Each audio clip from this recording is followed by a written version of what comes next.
My dear brothers and sisters, welcome to Science Dada. Class 11-এর semester 2 এর বায়োলজির আরেকটি model question set সম্পূর্ণ উত্তরসহ আমরা আলোচনা করব। এর আগে আমি সেট 1 দিয়ে দিয়েছি, তো অবশ্যই দেখে নিও। আজকে আমরা সেট 2 নিয়ে আলোচনা করব। তো তোমাদের এই পরীক্ষায় ফুল মার্কস থাকবে 35, তার জন্য সময় থাকবে 1.5 ঘন্টা বা কোনো কোনো স্কুলে 2 ঘন্টাও থাকতে পারে। তো এক্ষেত্রে দেখো কোশ্চেন সেটটা সেকশন এতে 2x4 অর্থাৎ 4 দুগুণে 8 মার্কস, সেকশন বিতে 3x6 মানে 18 মার্কস, আর আমাদের সেকশন সি রয়েছে যেখানে 4x1 অর্থাৎ 4 মার্কস, আর হচ্ছে সেকশন ডিতে 5x1 অর্থাৎ 5 মার্কসের কোশ্চেন। তো চলো আমরা অ্যান্সারগুলো দেখে নিই। তো ফার্স্ট কোশ্চেনে বলেছে C4 উদ্ভিদে আলোক শোষণ ঘটে না কেন? তো C4 উদ্ভিদে কাঞ্চ অ্যানাটমি থাকার কারণেই কার্বন ডাইঅক্সাইড প্রথমে কি হয়, মেসোফিল কোষে আবদ্ধ হয়ে যায় এবং পরে বান্ডিল শীত কোষে স্থানান্তরিত হয়।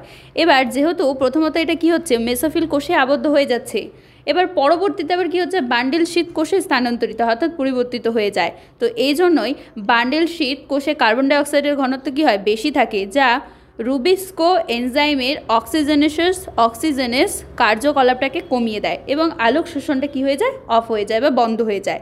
এরপর নেক্সট অথবাতে বলেছে হিল বিক্রিয়া কী? তো হিল বিক্রিয়া হলো আলোক বিক্রিয়ার একটি অংশ যেখানে জল ভেঙে কী হয় বলো তো, অক্সিজেন নির্গত হয়, আর এর পাশাপাশি এটিপি অর্থাৎ অ্যাডিনোসিন ট্রাইফসফেট ও NADPH2 উৎপন্ন হয়। এটি ক্লোরোপ্লাস্টের থাইলাকয়েড মেমোব্রেন ঘটে। বোল্টিং কি? বোল্টিং হলো একটি শরীরবৃত্তীয় প্রক্রিয়া যা কিছু উদ্ভিদ প্রজাতিতে দেখা যায়। তার মানে বোল্টিং কার মধ্যে দেখা যাবে, কিছু কিছু উদ্ভিদ প্রজাতির ক্ষেত্রে লক্ষ্য করা যায়। আর বোল্টিং প্রক্রিয়ার ক্ষেত্রে উদ্ভিদ খুব দ্রুত ফুল আর হচ্ছে বীজ উৎপাদনের জন্য বৃদ্ধি পায় এবং এর ফলে কি হয়, ফসলের যে গুণমান সেটা কমে যায়। এরপর নেক্সট কুফর কোষ বা কুফর সেল কি, এর কাজ কি? এটা অনেক ইম্পর্টেন্ট কোশ্চেন, ভালো করে দেখবে। কুফর কোষ হলো যকৃতের সাইনোসয়েডের প্রাচীরে অবস্থিত ম্যাক্রোফাজ কোষ। এর কাজ কি? মেনলি জীবাণুকে ধ্বংস করা, পুরনো লোহিত রক্তকণিকাকে অপসারণ করা। PCM এবং PEM কি? এটা অথবার প্রশ্ন। তো PCM হচ্ছে প্রোটিন ক্যালোরি ম্যাল নিউট্রিশন, ঠিক আছে, আর PMB হচ্ছে প্রোটিন এনার্জি ম্যাল নিউট্রিশন। এরপর নেক্সট পর্বত পীড়া কী? তো উচ্চ পর্বত অঞ্চলে অক্সিজেনের অভাবের কারণে সৃষ্ট শারীরিক যে সমস্যা দেখা যায় সেটাকে আমরা বলবো পর্বত পীড়া। এরপর এই রোগ সাধারণত পর্বতরোহীদের ক্ষেত্রেই লক্ষ্য করা যায়। এরপর সেকশন বিতে 3x6 অর্থাৎ 18 নাম্বার। তাহলে ফার্স্ট কোশ্চেন বলেছে মানবদেহে বৃক্ষের কাজ কী? তো মানবদেহে বৃক্ষের কাজ কি এটা আমরা জানি, তাই না? রক্ত থেকে বজ্র পদার্থ অপসারণ করা মেনলি বৃক্ষের কাজ বা কিডনির কাজ, বা যেটাকে ল্যাটিন ভাষায় বলে হেপা। তবে বলছে যে শরীরের তরল এবং ইলেকট্রোলাইট ভারসাম্যকে বজায় রাখা, এছাড়াও ব্লাড প্রেশারকে নিয়ন্ত্রণ করা বা কন্ট্রোল করা, এছাড়াও লাল রক্তকণিকা উৎপাদনে সহায়তা করা। ডায়ালাইসিস কি, এর কার্যনীতি লেখো। অথবা তো বলেছে ডায়ালাইসিস হচ্ছে একটা চিকিৎসা পদ্ধতি যা বৃক্ক যখন সঠিকভাবে কাজ করতে ব্যর্থ হয় তখন রক্ত থেকে বজ্র পদার্থ এবং অতিরিক্ত তরল অপসারণ করতে ব্যবহৃত হয়। কার্যনীতি কি?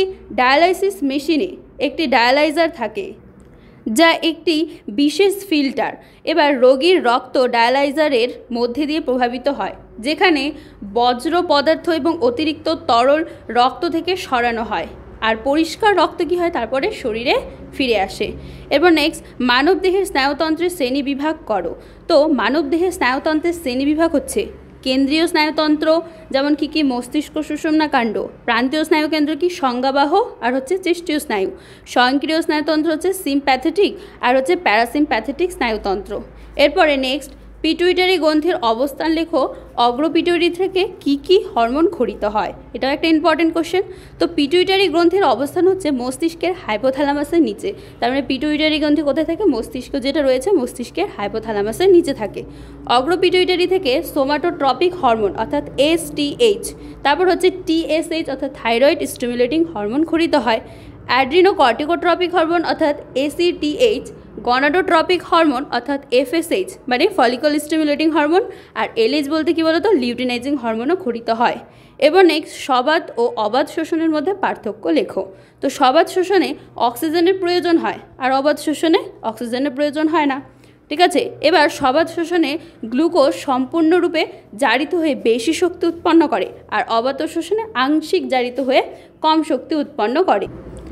এরপরে নেক্সট সবাত শোষণে মাইটোকন্ড্রিয়ায় ঘটে, তার মানে সবাত শোষণ কোথায় ঘটে? মাইটোকন্ড্রিয়ায়। আর অবাত শোষণ সাইটোপ্লাজমে ঘটে।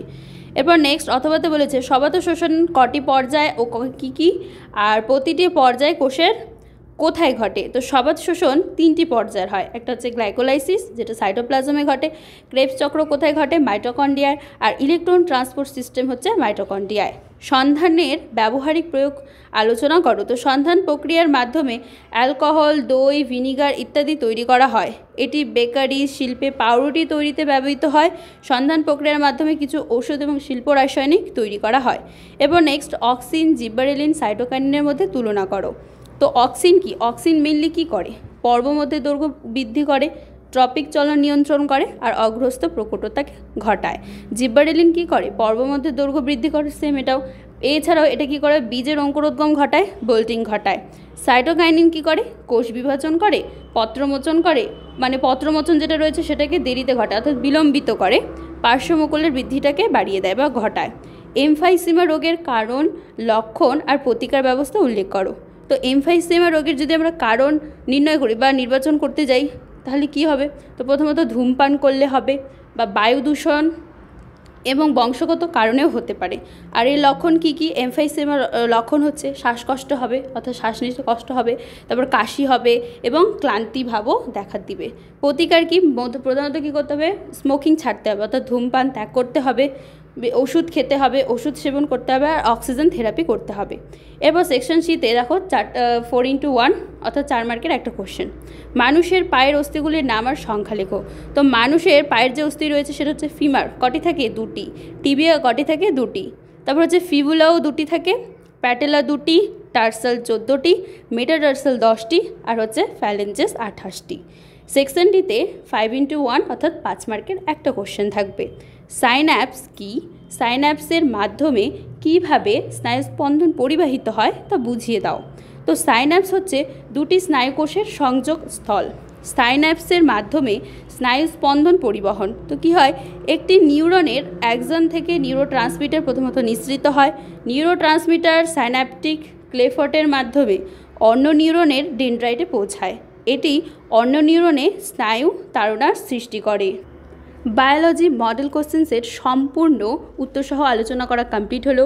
তো চ্যানেলে নতুন হলে অবশ্যই সাবস্ক্রাইব করে দিও। খুব ভালো থেকো, আর সামনে পরীক্ষার জন্য তোমাকে জানাই বেস্ট অফ লাক। খুব ভালো পরীক্ষা দিও আর খুব ভালো থেকো।